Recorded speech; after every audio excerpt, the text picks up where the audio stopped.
ਅਗਲੀ ਖਬਰ ਵੱਲ ਚੱਲੀਏ। ਇਲੋਨ ਮਸਕ ਜੋ ਟੈਸਲਾ ਦਾ ਮਾਲਕ ਵੀ ਆ ਤੇ ਟਵਿੱਟਰ ਦਾ ਨਵਾਂ ਮਾਲਕ ਆ ਕੰਪਨੀ ਦਾ, ਉਸਨੇ ਅੱਜ ਫੇਰ ਅਨਾਉਂਸ ਕਰਤਾ ਵੀ ਆਪਾਂ ਬਲੂ, ਗੋਲਡ ਤੇ ਗ੍ਰੇ ਟਵਿੱਟਰ ਦੇ ਜੋ ਟਿਕਸ ਆ ਉਸ ਨੂੰ ਅਗਲੇ ਸ਼ੁੱਕਰਵਾਰ ਤੋਂ ਸ਼ੁਰੂ ਕਰਨ ਜਾ ਰਹੇ ਹੈਗੇ ਆ। ਸੋ ਵੱਖ-ਵੱਖ ਕਲਰ ਦਿੱਤੇ ਗਏ ਆ।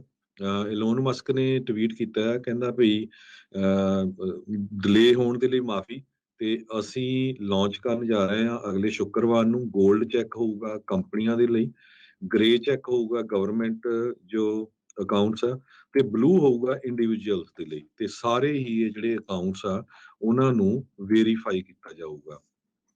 ਤੇ ਪਹਿਲਾਂ ਉਹਨਾਂ ਨੇ ਕੋਸ਼ਿਸ਼ ਕੀਤੀ ਸੀਗੀ ਵੀ $7.99 ਇੰਡੀਵਿਜੂਅਲ ਅਕਾਊਂਟਸ ਨੂੰ ਜੋ ਬਲੂ ਟਿਕ ਆਉਣ ਦੇ ਲਈ ਚਾਰਜ ਕੀਤਾ ਜਾਵੇ, ਪਰ ਉਸ ਤੋਂ ਬਾਅਦ ਵਿਰੋਧ ਹੋਇਆ ਤੇ ਉਹ ਪਿੱਛੇ ਹਟ ਗਏ। ਹੁਣ ਇਹ ਨਹੀਂ ਪਤਾ ਚੱਲ ਰਿਹਾ ਵੀ ਜੋ ਬਲੂ, 골ਡ ਤੇ ਗ੍ਰੇ ਟਿਕ ਹੋਣੇ ਹੈਗੇ ਆ ਉਹ ਉਹਨਾਂ ਦੇ ਪੈਸੇ ਚਾਰਜ ਕਰਨਗੇ ਜਾਂ ਨਹੀਂ। ਪਰ ਉਹਨਾਂ ਨੇ ਇਹ ਕਿਹਾ ਵੀ ਸਾਰੇ ਵੀ ਅਕਾਊਂਟ ਜੋ ਆ ਮੈਨੂਅਲੀ ਅਥੈਂਟੀਕੇਟਡ ਕੀਤੇ ਜਾਣਗੇ, ਮੈਨੂਅਲੀ ਉਹ ਜੋ ਆ ਵੈਰੀਫਾਈ ਕੀਤੇ ਚੈੱਕ ਜਾਣਗੇ। ਕੀਤੇ ਜਾਣਗੇ। ਸੋ 4 ਲੱਖ ਤੋਂ ਵੱਧ ਟਵਿੱਟਰ ਦੇ ਅਕਾਊਂਟ ਆਲਰੇਡੀ ਵੈਰੀਫਾਈ ਹੋ ਚੁੱਕੇ ਹੈਗੇ ਆ। ਸੋ ਚੇਂਜਸ ਜਿਹੜੀਆਂ ਲਿਆਂਦੀਆਂ ਆ, ਸੋ ਇਹਦੇ ਆਪਣੇ ਵੀ ਟਵੀਟ ਜਿਹੜੇ ਆ ਇੱਦਾਂ ਹੀ ਜਿਹੜੇ ਹਰਜੋਤ ਸਿੰਘ ਜੀ ਆ ਰਹੇ ਸੀਗੇ, ਜਿਸ ਦੇ ਵਿੱਚ ਇਲਨ ਮਸਕ ਨੇ ਕਿਹਾ ਸੀਗਾ ਵੀ ਅਸੀਂ ਨਵੀਆਂ ਚੀਜ਼ਾਂ ਜਿਹੜੀਆਂ ਉਹ ਟਰਾਈ ਕਰ ਰਹੇ ਹਾਂ। ਪੇਸ਼ੈਂਟ ਜਿਹੜੇ ਉਹ ਤੁਸੀਂ ਰਹੋ, ਸਬਰ ਜਿਹੜਾ ਉਸ ਚੀਜ਼ ਦੇ ਵਿੱਚ ਰੱਖੋ। ਸੋ ਹੋਪਫੁਲੀ ਆਉਣ ਵਾਲੇ ਜਿਹੜੇ ਸਮੇਂ ਦੇ ਵਿੱਚ ਆਪਾਂ ਇਸ ਨੂੰ ਹੋਰ ਬਿਹਤਰ ਜਿਹੜਾ ਆ ਉਹ ਬਣਾ ਸਕਾਂਗੇ।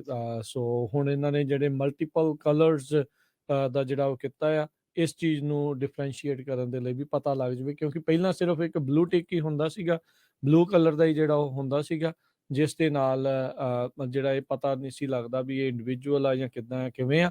ਹੁਣ ਕੰਪਨੀਆਂ ਦੇ ਲਈ, ਸਰਕਾਰੀ ਲਈ ਤੇ ਆਮ ਇੰਡੀਵਿਜੂਅਲ ਦੇ ਲਈ ਜਿਹੜਾ ਉਹਨਾਂ ਨੇ ਵੱਖਰਾ ਰੱਖਿਆ ਆ। ਸਬਸਕ੍ਰਿਪਸ਼ਨ ਮਾਡਲ ਦੇ ਵੱਲ ਨੂੰ ਤਾਂ ਇਸ ਦੀ ਤਰਜੀਹ ਹੈ। ਕਹਿੰਦਾ ਵੀ ਟਵਿੱਟਰ ਕਿਉਂਕਿ ਮਨੀ ਨਹੀਂ ਕੋਈ ਬਹੁਤੀ ਜਨਰੇਟ ਕਰ ਰਿਹਾ, ਸੋ ਮਨੀ ਜਨਰੇਟ ਕਰਨ ਦੇ ਲਈ, ਰੈਵਨਿਊ ਜਿਹੜਾ ਉਹ ਵਧਾਉਣ ਦੇ ਲਈ ਉਹ ਸਬਸਕ੍ਰਿਪਸ਼ਨ ਮਾਡਲ ਨੂੰ ਚਾਹੁੰਦਾ ਤਾਂ ਉਹ ਜ਼ਰੂਰ ਆ। ਹੁਣ ਦੇਖੋ ਵੀ ਕਿਸ ਤਰੀਕੇ ਦੇ ਨਾਲ ਉਹ ਲਾਗੂ ਕਰ ਸਕਣਗੇ, ਇਹ ਜਿਹੜੀ ਇੱਕ ਵੱਡੀ ਗੱਲ ਰਹੇਗੀ। ਤੇ ਸੋ ਕਹਿੰਦੇ ਵੀ ਸਬਸਕ੍ਰਿਪਸ਼ਨ ਤੋਂ ਹਾਫ ਦਾ ਅਮਾਊਂਟ ਆਉਂਦਾ ਤੇ ਉਹਨਾਂ ਦਾ ਜਿਹੜਾ ਐਡਵਰਟਾਈਜ਼ਿੰਗ ਅਕਾਊਂਟ ਆ 90% ਮਨੀ ਉੱਥੋਂ ਆਉਂਦਾ ਸੀ। $5.1 ਬਿਲੀਅਨ ਦਾ ਰੈਵਨਿਊ ਉਹਨਾਂ ਦਾ ਪਿਛਲੇ ਸਾਲ ਦਾ ਐਡਵਰਟਾਈਜ਼ਮੈਂਟ ਤੋਂ ਸੀ।